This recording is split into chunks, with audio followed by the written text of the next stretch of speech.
Boa noite, tudo bem? Aqui é a professora Marilene. Eu vou fazer um vídeo com vocês que tem o tema intitulado da nossa aula de hoje, tectonismo, tá? Então, o tectonismo, ele também é chamado de diastrofismo. É um dos agentes endógenos de transformação do relevo terrestre, oriundo das movimentações, interações, colisões e afastamento das placas tectônicas, tá? Graças a esses movimentos, manifesta-se na superfície terrestre uma série de formas de relevo, tá? Como as montanhas e além de fenômenos como o vulcanismo e os terremotos, tá? Então, as placas tectônicas, elas são algumas partes que compõem a crosta terrestre e existem graças a uma fina espessura, tá? Uma fina, bem fininha espessura dessa camada e a grande pressão exercida pela movimentação do magma localizado na região do manto, na parte interna, né? Então, a crosta, a gente tá vendo ela, a gente pisa nela, né? O que tem interno no magma, no interior da Terra, é onde a gente não consegue chegar e que aí os cientistas, todo mundo tá o tempo todo aí querendo chegar aí no interior da Terra, né? Então, o que a gente vê? Que essas placas, elas se movimentam, né? Então, o que nós vamos aprender agora nessa aula?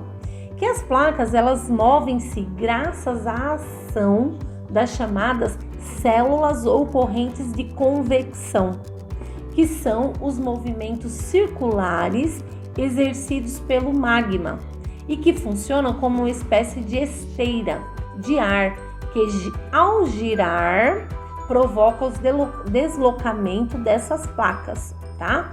Então, é o que? São movimentos circulares do magma. Então, o magma, ele não está parado no interior da Terra, lá no centro do núcleo da Terra. Ele está em constante o quê? Ele está em movimentos circulares. E quando quando provoca o deslocamento, né? Que aí o que acontece? Conforme ele vai mexendo, ele vai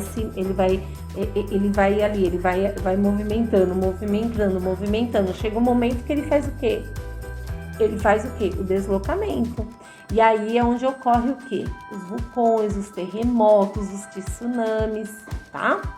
Então, como que essas placas elas se movimentam, tá? Elas se movimentam e interagem-se a partir de dois movimentos principais, a orogênese e a epirogênese, tá?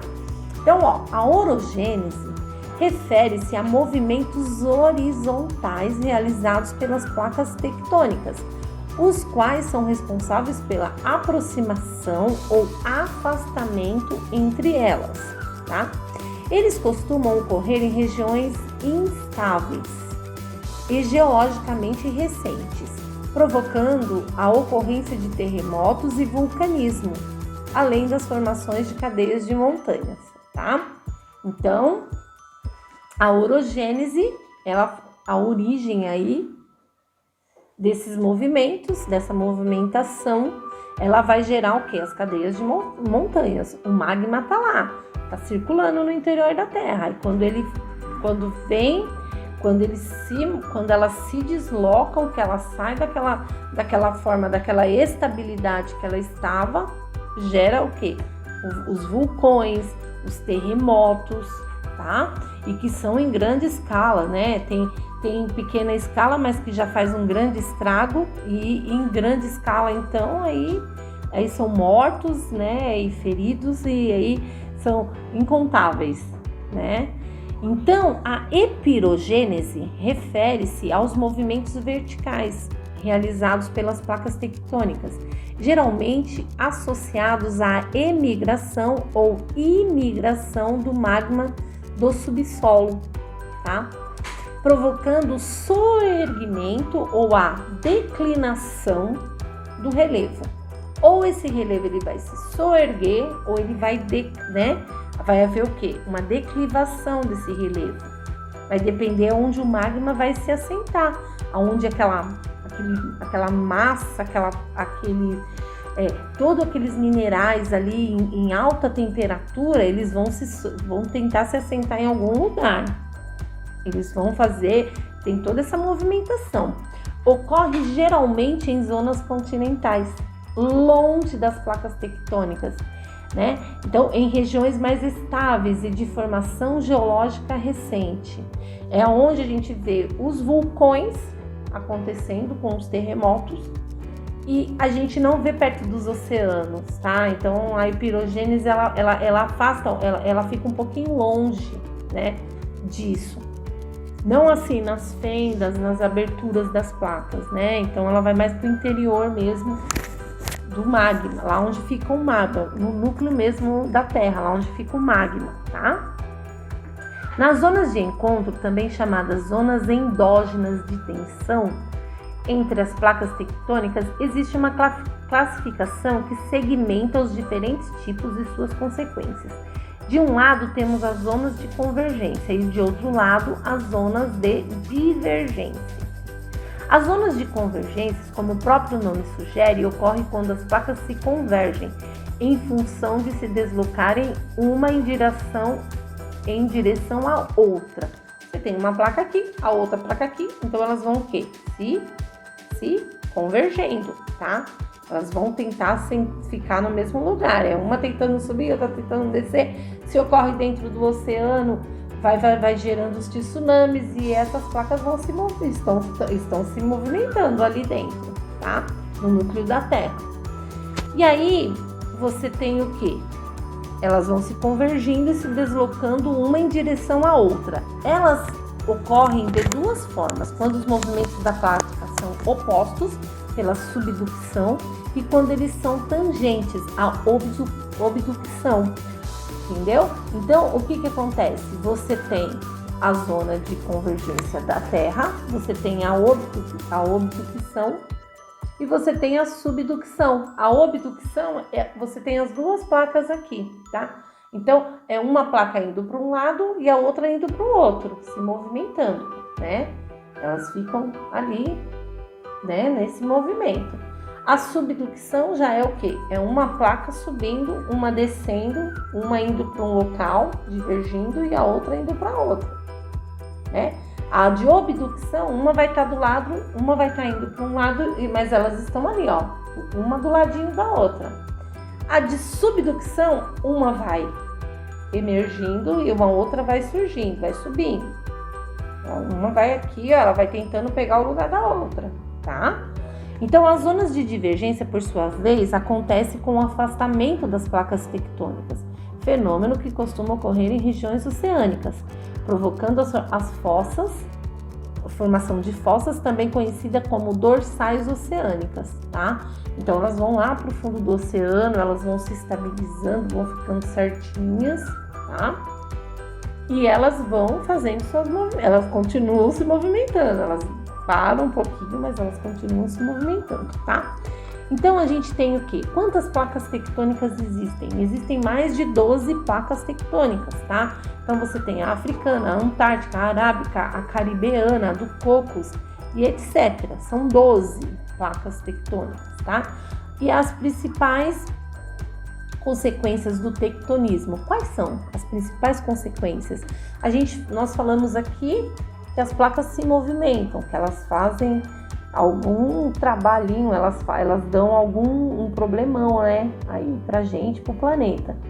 Mas assim, além dos terremotos e vulcanismos, geralmente presentes nas regiões de fronteira entre as duas placas tectônicas, o movimento das placas tectônicas provoca a modelagem do nosso relevo, como as montanhas, as falhas, as depressões, os dobramentos na superfície. Então, ó, as montanhas, tá? As falhas, os dobramentos, as superfícies.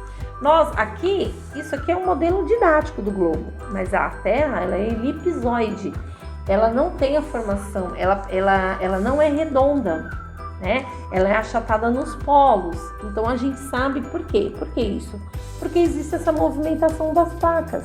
Então, você não tem, as montanhas não são todas do mesmo tamanho. Você tem você tem assim, continentes, você tem falhas, você tem dobramentos acontecendo. E aí, constantemente, né, na atmosfera, tá? E além disso, graças a esses movimentos, os continentes encontram em sua forma